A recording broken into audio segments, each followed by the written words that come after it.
Bismillahirrahmanirrahim. Assalamualaikum warahmatullahi wabarakatuh. Alhamdulillahirabbil alamin. Wassalatu wassalamu ala asyrafil anbiya'i wal mursalin wa ala alihi wa sahabatihi ajmain amma ba'du. Teman-teman sekalian, mahasiswa dan mahasiswi peserta mata kuliah studi Islam Syariah. Alhamdulillah, dengan izin Allah Subhanahu wa taala kita bersua meskipun tidak secara langsung. Kita bersua dalam bentuk rekaman video ini. Namun suatu kesyukuran kepada Allah Subhanahu wa taala bahwa perkuliahan masih dapat dilangsungkan meskipun dengan segala keterbatasan. Saya berdoa kepada Allah Subhanahu wa taala, semoga teman-teman sekalian di bumi manapun kakinya sedang berpijak saat ini selalu mendapatkan rahmat dan berkah dari Allah Subhanahu wa taala. Teman-teman sekalian, kita akan masuk pada pertemuan yang ke-12 dari mata kuliah STI Syariah atau Studi Islam Syariah. Dan pertemuan yang ke-12 ini adalah masih fikih nikah bagian yang ketiga dengan judul yang lebih dispesifikkan, yaitu fikih nafkah. Fikih nafkah. Baik, teman-teman sekalian, mudah-mudahan insya Allah tidak ada halangan tanggal 11 Juli ya dilangsungkan UAS. Ya, dan karena itu kita menargetkan pembelajaran kita bisa dituntaskan pada Selasa mendatang insya Allah. Nah, berbicara tentang fikih nafkah, adapun kemudian definisi dari nafkah itu sebagaimana yang tertuang di dalam Syarhu Fathil Qadir, juz yang keempat halaman 378, wa fi syar'i, ya secara istilah artinya adalah idraru ala syai'i bima bihi baqa'uhu. Mengeluarkan dengan tujuan agar suatu hal tetap ada. Yaitu sesuatu yang membuat pihak yang diberi nafkah tetap hidup, tetap bertahan. Maka nafkah untuk istri adalah memberikan sesuatu yang membuat istri tetap hidup, tetap sehat, dan terjaga sebagaimana mestinya manusia, secara wajar dan tidak berlebihan. Sebab nafkah ada yang melalui ikatan pernikahan dan ada yang melalui pertalian darah atau kerabat. Melalui pernikahan, yaitu nafkah suami kepada istri. Sedangkan melalui kerabat, yaitu amudi, maksudnya adalah nafkah bapak ke anak. Ya. Nafkah bapak ke anak. Kemudian nafkah anak ke bapak dan ibu. Nafkah anak ke bapak dan ibu. Kemudian hawashi, yaitu saudara,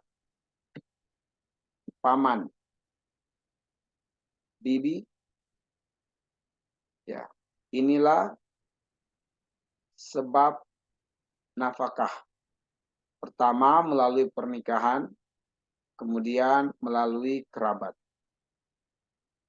Melalui kerabat, yaitu nafkah bapak kepada anak dan nafkah anak kepada bapak dan ibu. Lalu kemudian nafkah kepada saudara, kepada paman, dan juga kepada bibi.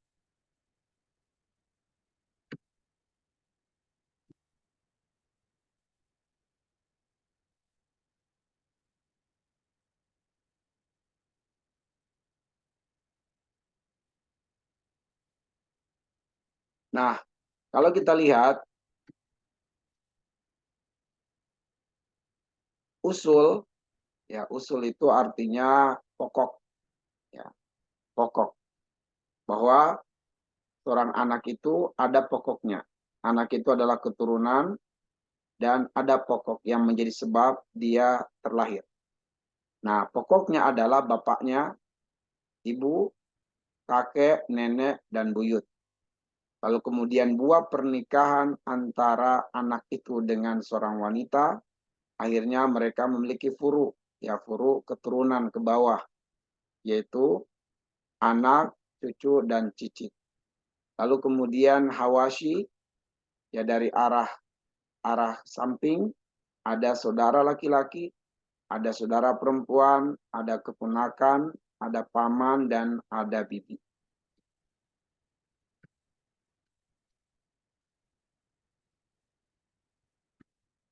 Baik. Berburu pahala di balik nafkah. Apa hukum nafkah suami ke istri? Suami wajib memberi nafkah untuk istri dan berdosa jika tidak menunaikannya. Bagaimana firman Allah di dalam surat At-Talaq ayat yang ke-7. Liyunfik zu sa'atin min sa'atihi. Hendaklah orang yang mampu memberi nafkah, memberikan nafkah min sa'atihi menurut kemampuannya. Waman qudira alaihi rizquhu falyunfik mimma atahullahu. Dan sesiapa yang Allah sempitkan baginya rezeki, maka hendaknya dia memberi nafkah dari harta yang diberikan oleh Allah Subhanahu wa taala kepadanya. La yukallifullahu nafsan illa ma ataha. Allah tidak memikulkan beban kepada seseorang melainkan sekedar apa yang Allah berikan kepadanya. Sayaj'alullahu ba'da usri yusra. Niscaya Allah akan memberikan kelapangan sesudah kesempitan. Ketika seseorang yang diberikan kemampuan oleh Allah berusaha dan berjuang untuk menjalankan kewajibannya memberikan nafkah kepada orang-orang yang berhak untuk mendapatkan nafkah darinya, maka mungkin di sana ada kesulitan, ada kepayahan, namun kesungguhan dia menjalankan kewajiban memberi nafkah, Allah akan mendatangkan kemudahan yang luas, kemudahan yang besar baginya. Ayat ini menunjukkan dua hal. Pertama, kewajiban nafkah untuk istri, liyunfik. Yang kedua, besaran nafkah dikaitkan dengan keadaan suami.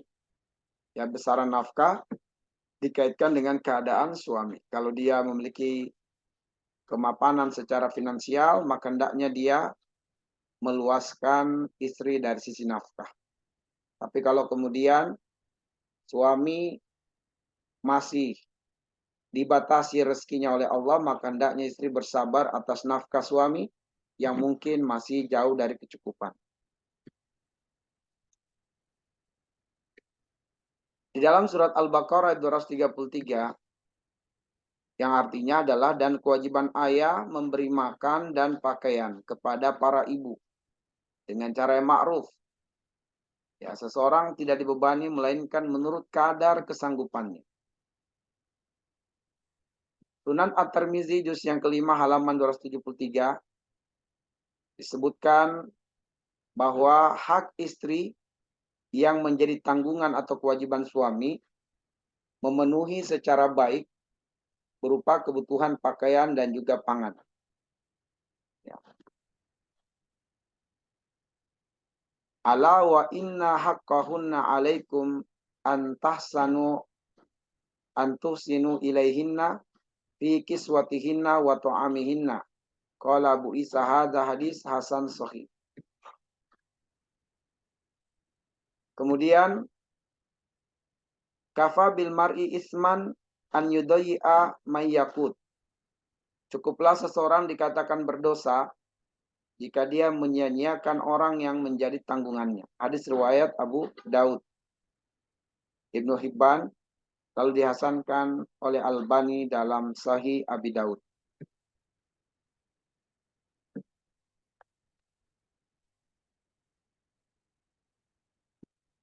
Nafkah istri pahala bagi suami. An Abi Mas'ud Al-Badri anin Nabi sallallahu alaihi wasallam qala innal muslima idza anfaqa ala ahlihi nafaqatan wa huwa yahtasibuha kanat lahu sadaqah. Ya, Abu Mas'ud Al-Badri radhiyallahu anhu meriwayatkan bahwa Nabi Shallallahu alaihi wasallam bersabda, sesungguhnya seorang muslim jika menafkahi keluarganya dengan sebuah nafkah dan ia berharap pahala darinya, maka niscaya hal itu dianggap sedekah untuknya. Hadis riwayat Muslim. An-Sa'd bin Abi Waqqas radhiyallahu anhu, ani Nabi sallallahu alaihi wasallam yaqul, wa innaka mahma anfaqta min nafaqatin fa innaha sadaqah hatta al-luqmatu allati tarfauha ila fi imra'atik. Sa'ad bin Abi Waqqas radhiyallahu anhu berkata, Nabi Muhammad sallallahu alaihi wasallam pernah bersabda, sesungguhnya berapapun yang kamu nafkahkan, maka sesungguhnya itu adalah sedekah. Sampai suapan yang kamu angkat dan kamu masukkan ke dalam mulut istrimu. Itu adalah sedekah. Ada 3 bentuk nafkah.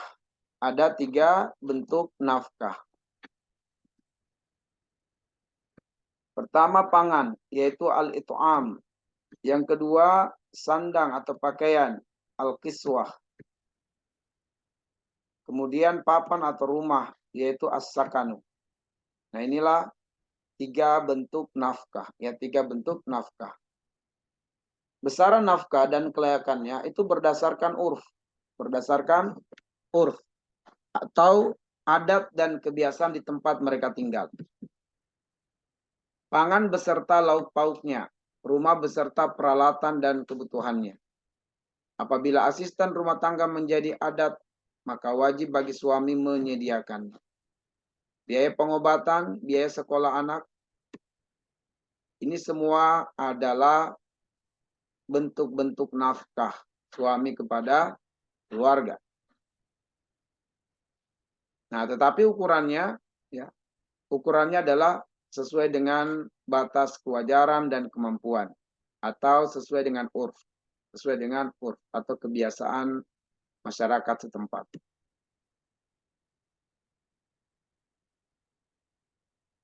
Oke.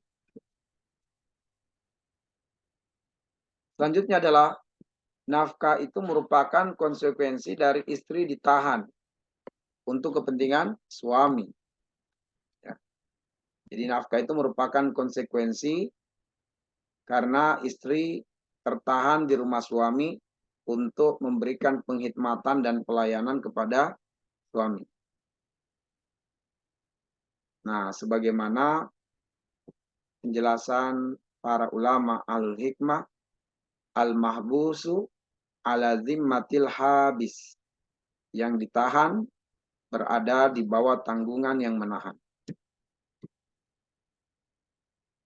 Kewajiban nafkah bergantung pada keadaan ekonomi. Kewajiban gugur apabila suami dalam keadaan miskin. Kapan kewajiban nafkah gugur? Pertama, nusyus. Dalam kata lain, istri durhaka. Nah, durhakanya istri adalah sebab gugurnya kewajiban suami terhadap istrinya dalam hal nafkah. Apabila istri tidak mentaati suaminya dan tidak menuruti keinginan suaminya dalam hal yang bukan kemaksiatan, maka gugurlah kewajiban suami untuk memberi nafkah istrinya sampai sang istri kembali taat kepada suaminya.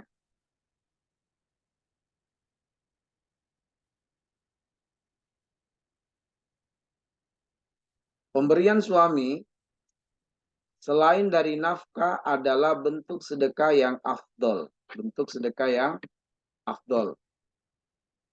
Tidak ada kewajiban lain atas suami yang bersifat materi selain 3 hal di atas. Sandang, pakaian, dan tempat tinggal. Sandang, pakaian, dan tempat tinggal. Kemudian, pemberian selain 3 hal tersebut merupakan sedekah suami kepada istri dan kepada keluarga. Pemberian selain 3 hal tersebut merupakan sedekah suami kepada istri dan juga kepada keluarga.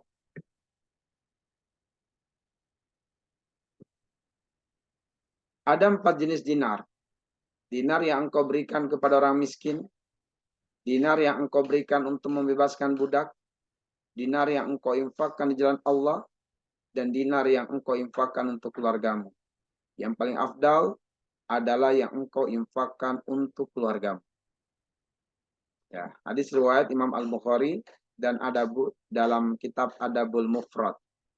Disahihkan oleh Albani dalam Sahih Adabul Mufrad. Jadi ada 4 jenis dinar yang diberikan kepada orang miskin, yang diberikan untuk membebaskan budak, dan yang diinfakkan di jalan Allah.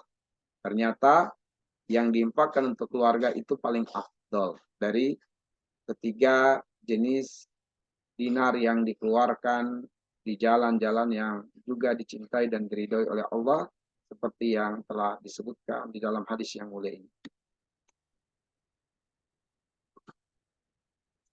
Harta suami itu milik suami. Tidak diperbolehkan bagi seorang istri mengambil atau membelanjakan atau menggunakan harta tersebut atau nafkah tersebut tanpa seizinnya. Diriwayatkan oleh Abu Daud dari Abdullah bin Amr bahwa Rasulullah Shallallahu Alaihi Wasallam bersabda, tidak boleh seorang istri memberikan suatu pemberian kecuali dengan izin suaminya. Imam Nawawi mengatakan bahwa seorang istri tidak berhak mensedekahkan sesuatu dari harta suami tanpa izinnya. Dan jika melakukan hal demikian, maka mereka berdua telah berdosa.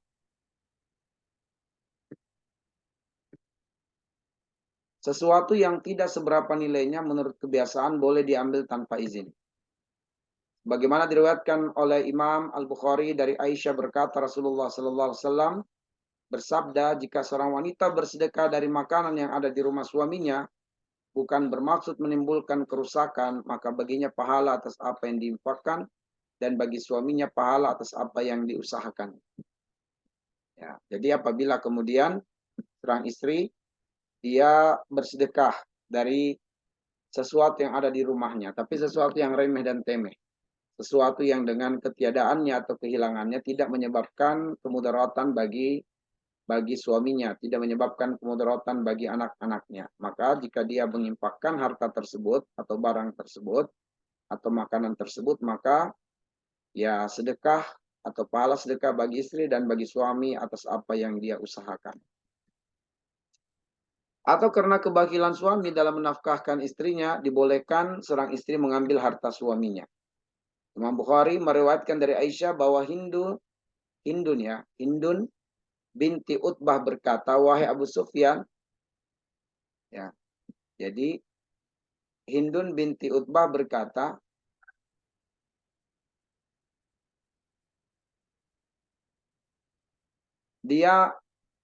jadi Hindun binti Utbah ini berkata, menceritakan kepada Rasulullah Sallallahu Alaihi Wasallam perihal suaminya,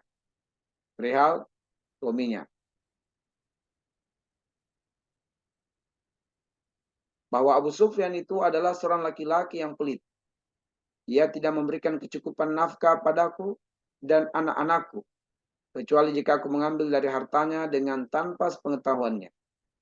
Merespon apa yang dimaksudkan oleh wanita ini, yaitu oleh Hindun binti Utbah, maka Nabi bersabda, ambillah dari hartanya sekedar untuk memenuhi kebutuhanmu dan juga anak.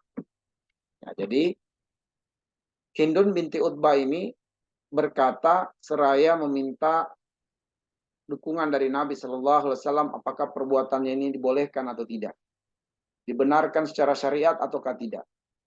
Alasannya adalah bahwa suaminya itu laki-laki yang pelit, tidak memberikan nafkah yang cukup terhadap dirinya dan juga terhadap anak-anaknya. Padahal dia memiliki harta yang banyak. Maka Hindun bertanya, kalau saya mengambil harta suami saya tanpa pengetahuannya, apakah itu dibenarkan? Apakah itu dibolehkan? Maka Nabi mengatakan, ambillah dari hartanya sekedar untuk memenuhi kebutuhanmu dan juga kebutuhan anak-anak.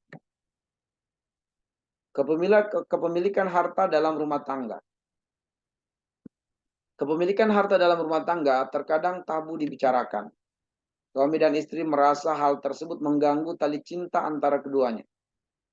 Sesungguhnya kejelasan kepemilikan harta dalam rumah tangga sangat penting, terutama kalau terjadi perceraian atau kematian, agar hak semua pihak terjaga dengan baik dan tidak menimbulkan perselisihan. baiknya dilakukan pencatatan dengan baik. Bagaimana firman Allah di dalam surat Al-Baqarah 282 yang artinya, wahai orang-orang yang beriman, idza tadayantum bidainin, apabila kamu bermuamalah ya tidak secara tunai, ila ajali musamma, sampai batas waktu yang ditentukan, faktubuhu, maka catatlah oleh kalian. Catatlah oleh kalian. Dan janganlah kamu jemu menulis hutang itu, wala tasummu antak tubuhu sagiran au kabiran ila ajalih. Dan janganlah kamu menulis hutang itu baik kecil maupun besar sampai batas waktu membayarnya. Zalikum aqsatu 'indallah wa aqwamu lisyahadati wa adna alla tartabu. Yang demikian itu lebih adil di sisi Allah dan lebih menguatkan persaksian dan lebih dekat kepada tidak menimbulkan keraguan.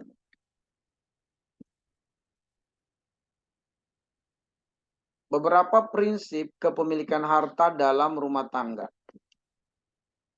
Istri mempunyai hak mengatur harta pribadinya di luar dari harta suami. Suami tidak boleh mengambil harta istri kecuali atas izinnya.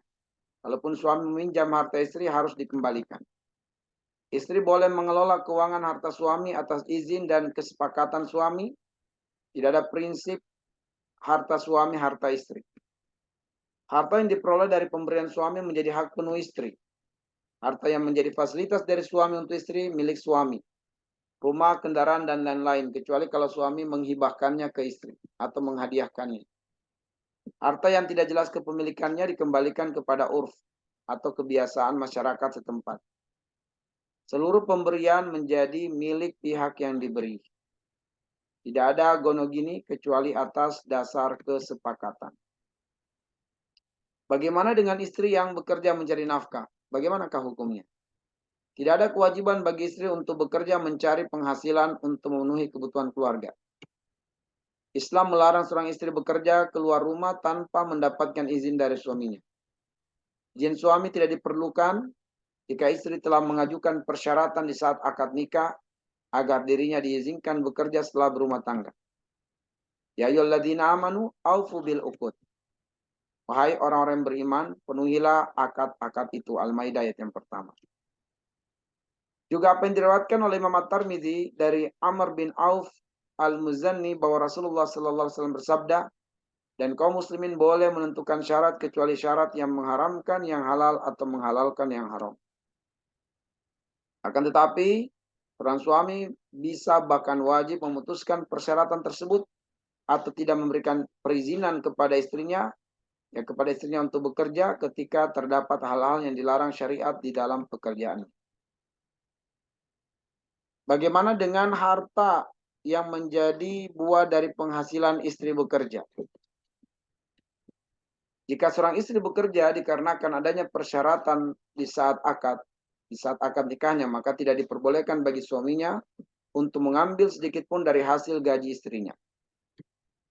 Akan tetapi jika seorang istri bekerja bukan karena adanya persyaratan di saat akad nikahnya, maka hendaklah si istri ikut berkontribusi di dalam nafkah keluarganya. Dikarenakan waktu yang digunakannya untuk bekerja pada dasarnya adalah hak suaminya. Demikian menurut saya Muhammad Saleh Al-Munjid.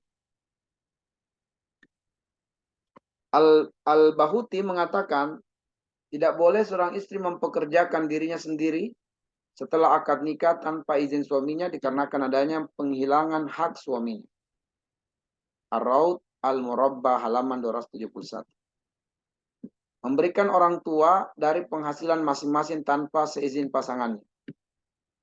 Diperbolehkan bagi seorang istri memberikan suatu pemberian kepada orang tuanya dari hartanya sendiri meski tanpa ada izin dari suaminya. Apalagi jika orang tuanya termasuk fakir atau yang tidak berpenghasilan. Namun demikian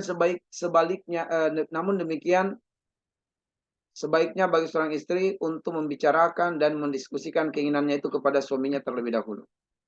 Adapun seorang suami yang ingin memberikan sesuatu kepada orang tuanya, maka tidaklah ada keharusan mendapatkan izin dari istrinya. Terlebih lagi jika orang tuanya termasuk fakir atau tidak berpenghasilan, selama dia memiliki kelebihan dari nafkah yang diberikan kepada keluarganya. Bahkan pemberiannya kepada orang tuanya yang demikian keadaannya menjadi sebuah kewajiban. Akan tetapi jika suami tidak memiliki kelebihan harta dari nafkah yang diberikan keluarganya, maka tidaklah ada kewajiban baginya memberikan sesuatu kepada orang tuanya. Dan jika dia memberikannya, maka itu adalah sebuah perbuatan baik seorang anak kepada orang tuanya. Dan hendaklah hal ini didiskusikan dengan istrinya dan mendapatkan persetujuan. Hal itu dikarenakan dalam keadaan seperti itu, maka memberikan nafkah kepada istri dan anak-anaknya lebih diutamakan daripada orang tuanya. Imam Muslim meriwayatkan dari Sauban, ia berkata Rasulullah Sallallahu Alaihi Wasallam bersabda, sebaik-baik dinar, uang atau harta yang dinafkahkan seseorang ialah yang dinafkahkan untuk keluarganya, untuk ternak yang dipeliharanya, untuk kepentingan membela agama Allah, dan nafkah untuk para sahabatnya yang berperang di jalan Allah Subhanahu wa Ta'ala. Abu Qilabah berkata, beliau memulainya dengan keluarga. Konsekuensi nafkah memenuhi hak suami yang menjadi kewajiban istri. 1. Mentaati perintah suami. Ini konsekuensi nafkah memenuhi hak suami yang menjadi kewajiban istri. Yaitu mentaati perintah suami. Melayani suami secara biologis. Tidak keluar rumah tanpa adanya izin dari suami. Tidak mengizinkan orang lain masuk ke rumah tanpa izin suami. Tidak melakukan puasa sunnah tanpa izin dari suaminya. Seorang istri tidak boleh membelanjakan harta suaminya tanpa izin dari suaminya. Seorang istri harus selalu menjaga perasaan suaminya. Seorang istri harus berpakaian yang bagus dan bersolek di depan suami. Seorang istri harus selalu menjaga perasaan suaminya. Seorang istri tidak boleh meminta talak. Sikap istri jika suami tidak mampu menafkahi. Pertama, istri berhak memilih antara bersabar dan menunggu usaha suaminya atau menuntut perpisahan dengan suaminya. Hal ini didasarkan oleh firman Allah, famsik bima'rufin aw tasrihu bi ihsan. Seorang suami boleh menahan atau rujuk dengan cara yang ma'ruf atau menceraikan istrinya dengan cara yang baik. Ayat di atas menjelaskan bahwa wanita boleh ditahan tidak dicerai atau boleh juga dicerai, tetapi keduanya harus dengan cara yang patut atau yang baik. Sedangkan menahan istri dalam keadaan kurang nafkah atau tidak ada nafkah bukan termasuk menahan istri dengan cara yang patut, sehingga boleh bagi sang istri memilih. Catatan penting, nafkah adalah hak istri. Kalau istri ridho dan tidak menuntut, maka suami tidak berdosa. Karena sebuah hak. Boleh direlakan dan tidak dituntut. Keridhaan istri adalah kebaikan yang menjadi pahala. Hal-hal yang istri lakukan di luar kewajibannya adalah kebaikan istri. Pemberian suami di luar kewajiban adalah kebaikan suami. Suami masih mempunyai kewajiban terhadap kedua orang tuanya setelah menikah. Wallahu a'lam wa jazakumullahu khaira. Alhamdulillah. Demikianlah teman-teman sekalian, materi tersampaikan. Ya, sayangnya belum bisa terjadi diskusi atau komunikasi.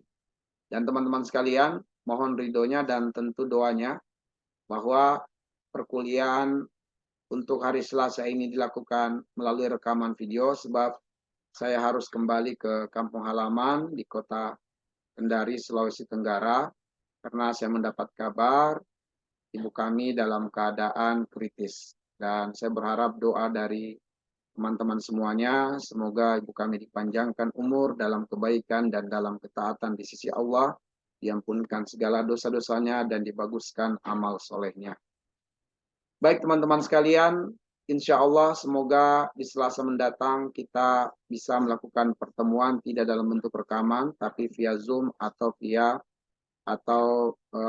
offline di kelas jika memungkinkan dan jika dimudahkan oleh Allah Subhanahu wa taala. Kita berharap yang terbaik dari Allah Subhanahu wa taala. Dan atas pertemuan kemarin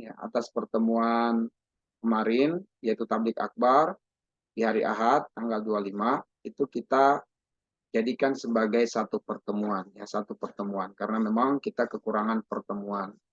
Ya, kekurangan pertemuan, kita jadikan satu pertemuan untuk melengkapi pertemuan